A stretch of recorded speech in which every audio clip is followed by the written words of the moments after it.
He voted for the stimulus plan. And then finally, you got to know what Washington's thinking, because he pushed for, against us, against an overwhelming majority of 7th District constituents who said, Mark, slow it down.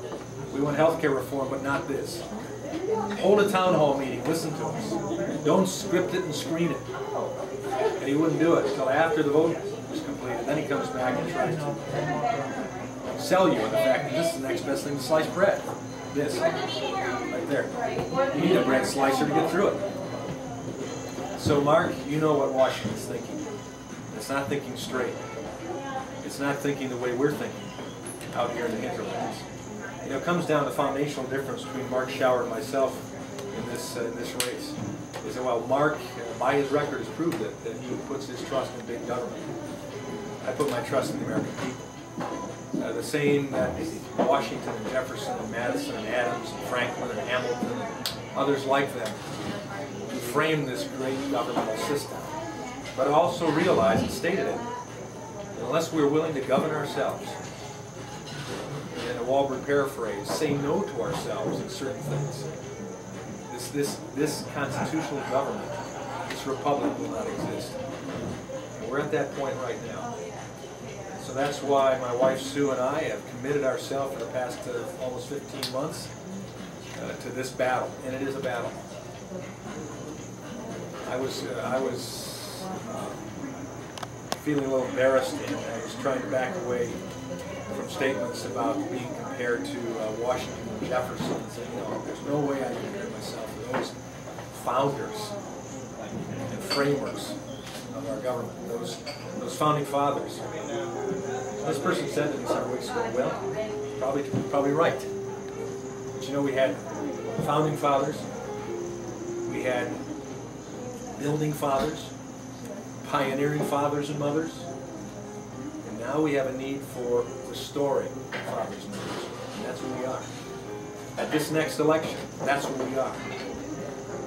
Fathers and mothers of restoration of this great country. Still the best on this earth. Even challenged as it might be.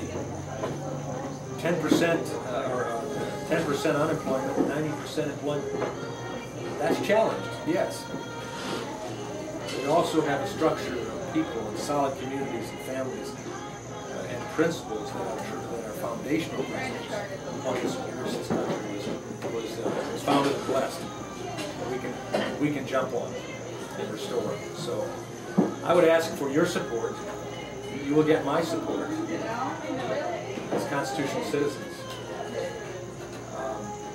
You'll get my promise that I will support. In fact, let me read for you a statement that I want you to hold me to. And I read it so that you will be able to say at any point in time when you think I might be wavering. Sue won't let me. But just in case, you can come up to me and point to the brain on my head, known as my right brain, where I keep a lot of things. But I keep a number of things that remind me of certain issues, concepts. And this is what I will have said tonight that you can remind me of. I'm Tim Walberg, and this is where I stand. I stand for our founding principles, belief in God and our Declaration of Independence, Bill of Rights, and Constitution. I stand for freedom.